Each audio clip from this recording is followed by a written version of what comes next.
Hello everybody, it's Wyvern here with another bit of Total War Warhammer 2 quick match gameplay. This time around I'm playing as the Lizardmen against the Brettonians, led by For Sigmar No, on the map Rakdu Ridge. And I'm trying to go, knowing that I'm going against Brettonian, I'm trying to go with a bit of a very wide but Saurus heavy build rather than focusing on skinks and Temple Guard as much, and monsters.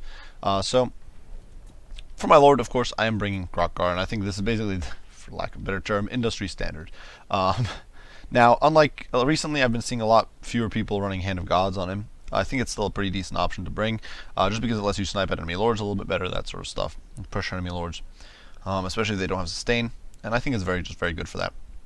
Of course, he does have Swiftness of Easel, he does have his built-in Cold-Blooded, Sacred Spawning of Zola, which gives him great survivability, Deadly Onslaught for that extra damage, and Swiftness of Easel, which gives him a little bit of extra mobility, or quite a bit of extra mobility, actually. Alongside him, I did bring a a Skink Priest of Beasts on foot, who is coming in, of course, with only 2 spells, Flock of Doom and Wiston's Wild Form. Both very cheap spells, both basically there to, one, to help keep some units alive against Brettonians, who don't have that much armor piercing, actually, in their roster, neither in cavalry nor in foot.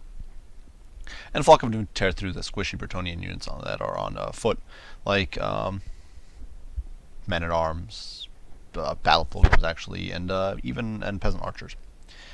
My front line is composed entirely of Saurus Warriors, 5 units of them, unshielded, because Brettonian ranged fire is terrible, and while the loss of melee attack is not great, it's not something I'm happy about, it does give me a little bit of extra money to spend on something else. And then, out on the flanks, I do have Skin Cohorts with Javelins, who are decently veteraned up, and will hopefully be able to provide some pressure, and if my opponent brings, for example, if my opponent had decided to bring mounted yeoman archers, these guys could pressure him a little bit and try to zone him away with their javelins.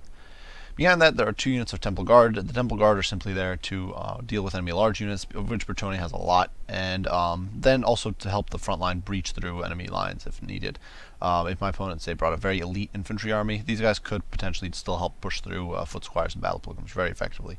Though their armor is definitely a little lackluster compared to other elite infantry.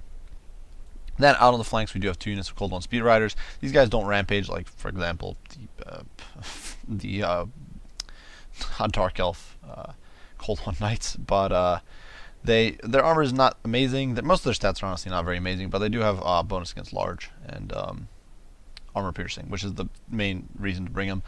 This should make them much more capable of dealing with enemy cavalry and shutting down enemy lords, keeping them in place, and tearing through them. My opponent has decided to go very wide with a very cheap infantry corps backed by Flying Lords, or Flying Lord, and a lot of cavalry. As far as Lord, he does have King Lewin, who, as far as I know, has not really changed very much in this last patch. He does still have, of course, Ladies Champion, though my opponent does seem to have stripped him down quite a bit, leaving him with only Foe Seeker and Ladies Champion. No sort of Corone here or anything like that. But regardless, he's very tanky, especially because he does have a built-in 20% Fizz Resist. Alongside that, my opponent has actually does have a Spellcaster somewhere here. There we go, Damsel of Heavens, who has been stripped down to only a few spells. Curse of the Midnight Wind, for the debuff to attack and armor. Wind Blast for damage. It's actually a very respectable cheap damage spell now. And Harmonic Convergence just to boost units that you want to perform a little better. My opponent's front line is dirt cheap. It is, as mentioned before, he's gone very cheap on the infantry corps, with 4 units of Men-at-Arms, backed by a single unit of Men-at-Arms with polearms, and 2 units of Foot Squires just to help stiffen things up against infantry. Behind that, 3 Peasant Bowmen and a Grailer League just to prevent terror routes. Make this a very cheap but efficient Brettonian infantry blob. Out on the flanks are my opponent's real striking forces, with 2 units of Grail Knights and Knights of the Realm. They're paired up on either side. They actually got a buff in the last batch. Both units now have 10 extra armor. They've gone up from 80 to 90. Otherwise, I don't believe their stats have really changed very much at all, very little, if at all. But they're very powerful units. And if they get rear charges into my troops, they can definitely help break them, rout them, that sort of stuff. So what I'm trying to do here is I'm trying to mirror the cavalry movements with my Cold Ones, as well as my Temple Guard and Croc Guard. It's definitely a little difficult. My opponent has a huge mobility edge on me.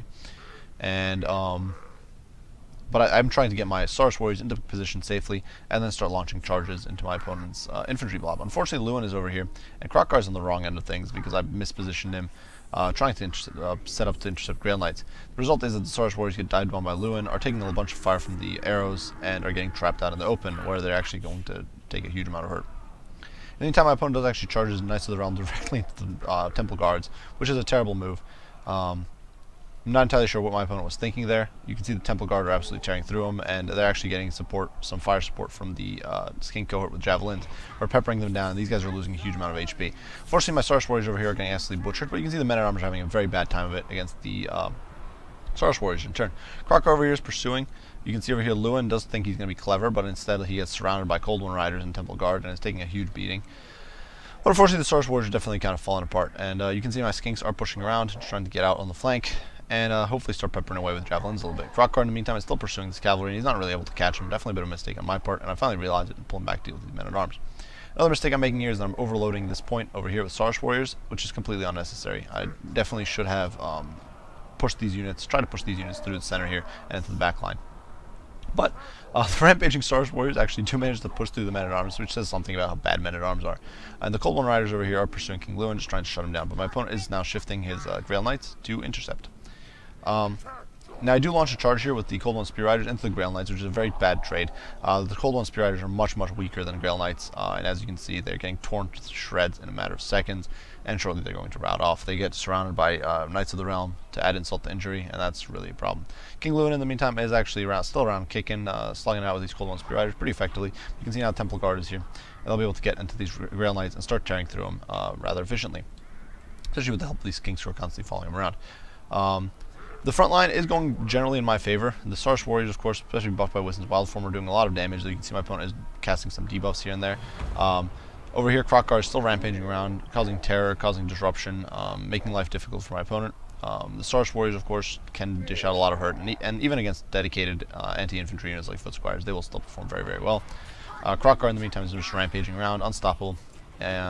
You can see over here some casts of, I do believe, Curse of the Midnight Wind are going down, debuffing my troops, making them a lot less effective. Seeing Breeze just sitting around doing nothing but casting spells, trying to whittle down these peasant bowmen with Flock of Doom.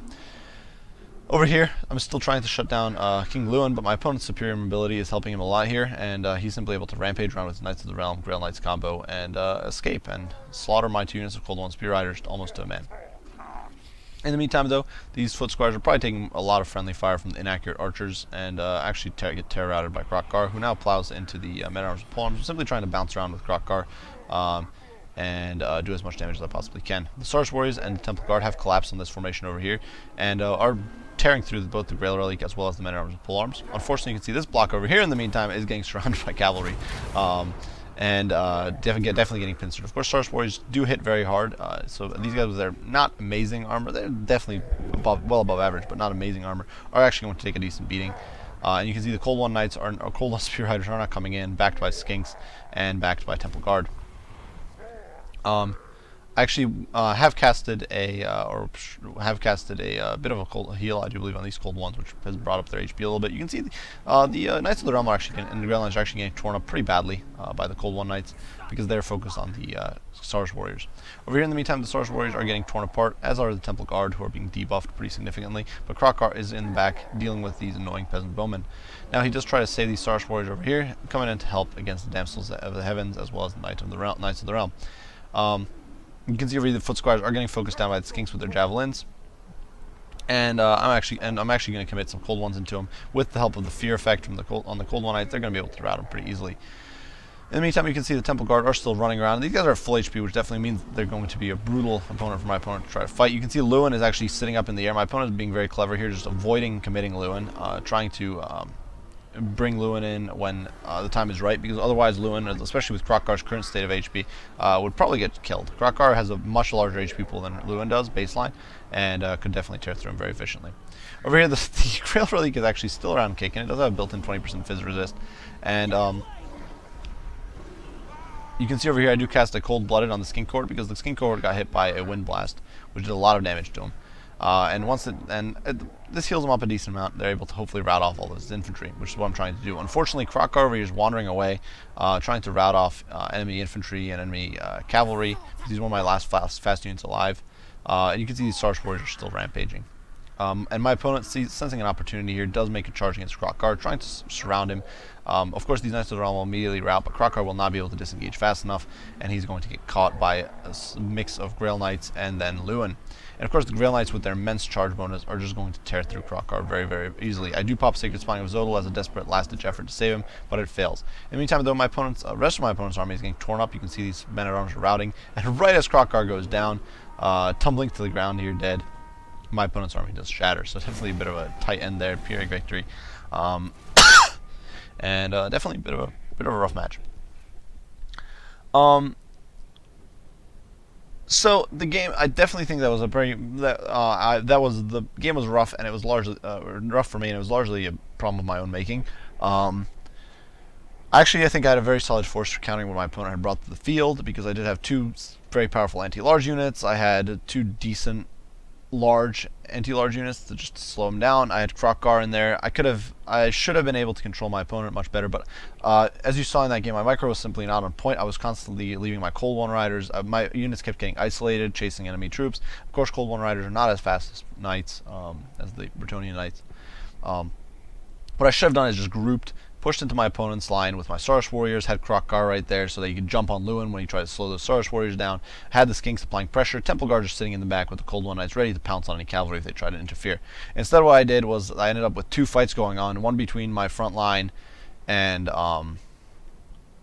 my opponent's front line, and then another fight between my Temple Guard, or one unit of Temple Guard, the two Cold One Riders, and the Skinks, who were all running around trying to chase the enemy cavalry, which was a huge mistake on my part. I should definitely just simply pushed into my opponent's line, kept the Cold One Spear Riders and the Temple Guard in reserve, and just kind of try to roll over my opponent's front line with that. It's definitely a big mistake on my part. For my opponent, he played things very well. There were some unfortunate mistakes, I think. For example, he did charge into my Temple Guard with Knights of the Realm, and that resulted in a disastrous loss of units, models for him. There was also, I think that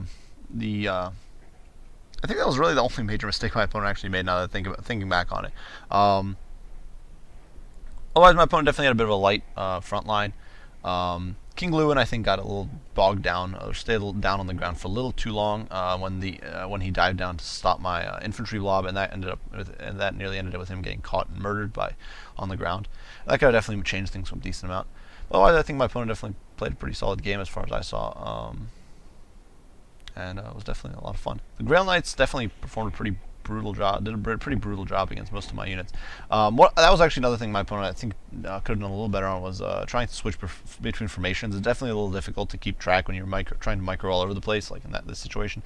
But it's often better to switch right before you hit your charge, to switch your knights into lance formation, just to get that maximum charge bonus and do just a little bit more damage and wipe your opponent out just that much faster. Otherwise, very good game to my opponent. Very well played.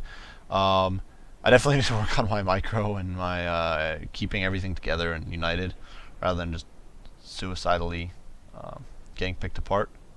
Yeah, good game to my opponent. I do hope you guys enjoyed this video. If you did, be sure to leave a like and subscribe down below. Any comments, criticism, any questions about Total War Warhammer or anything, or Warhammer 2 or anything like that, be sure to post those down in the comments, and I will respond as soon as I can. As usual, guys, I do appreciate you for watching, and I will see you all in the next one. Wyvern out.